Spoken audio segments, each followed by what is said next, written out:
Hello everyone and welcome back. My name is Greg Furman, market analyst here at TraderPlanet.com, and these are the market positions for May the 18th, 2011. Now our first position for tonight is going to be in the dollar yen currency pair in the Forex market.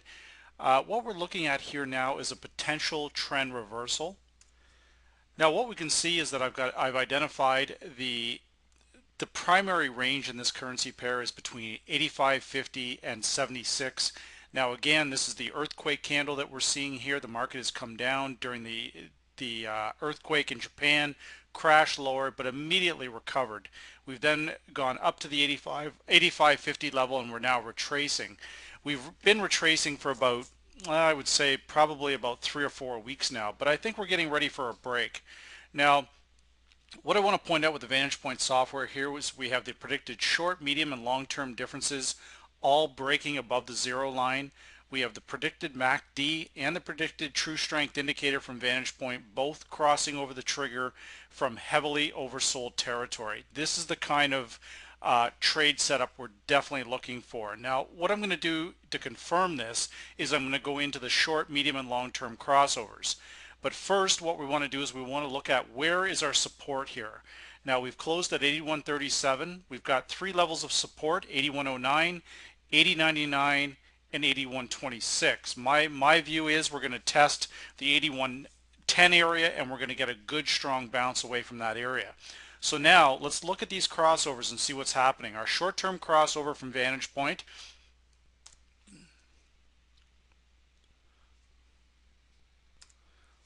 is crossing just slightly to the upside. Now what we want to do here is look at the medium-term crossover, and we can see that this medium-term crossover from Vantage Point is just crossing that trigger, again consistent with the predicted MACD and the predicted true strength indicator. So this is a very good looking trade to me, even though I think I'm a little bit early on this. I think we have the potential to move back towards this 85 level, 85.50 level. So that's, that's about 400 pips from where we currently are sitting right now. So a very good looking trade.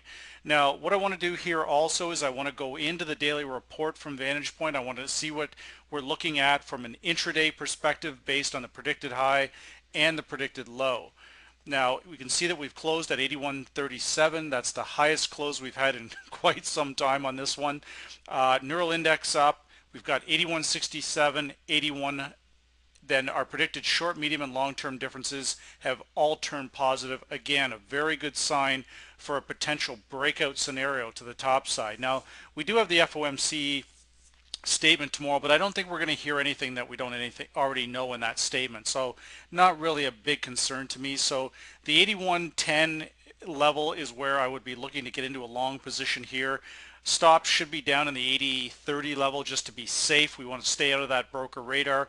First target 81.67 for your intraday traders, but again, a medium to long-term trader is going to be looking at least the 84 to 84.50 level. Very important that we, sometimes it's a lot better to go in and just trade one position and hold it instead of jumping in and out of the market.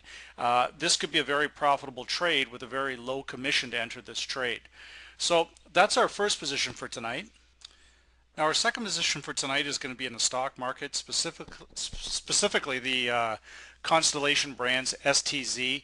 Now what we're looking at on this particular stock is we can see we have the 18-day predicted moving average. We're using the Vantage Point triple EMA cross as essentially a support line. We can see the market has come down to this level for basically the last 7 to 8 trading days, and each time it's come down to this level, it's a buying opportunity. So if we were trading nothing else other than this stock from the equity perspective, then this is a very profitable stock on a day-to-day basis.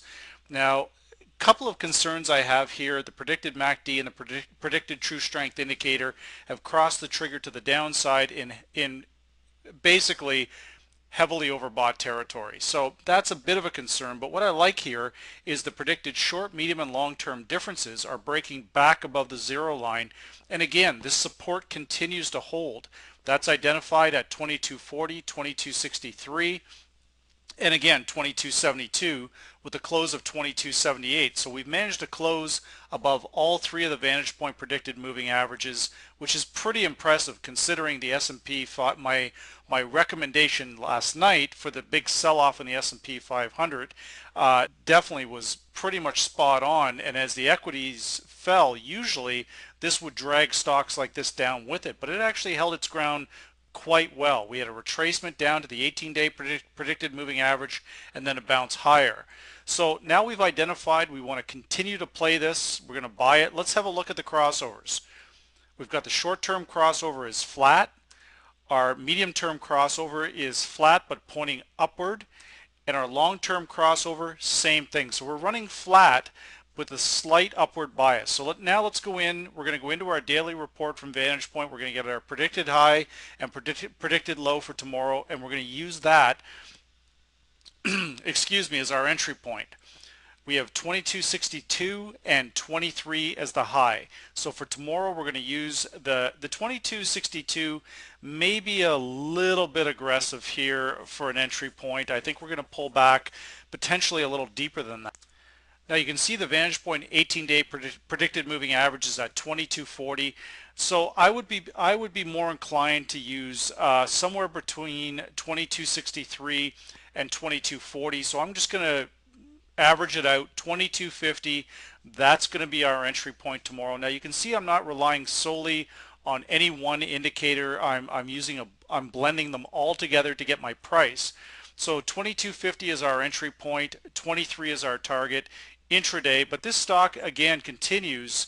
Normally I'm not a big fan of buying the top in a buying a breakout scenario, but I think we do have room for a move a bit higher here on this stock, potentially towards the 2350, 2375 area.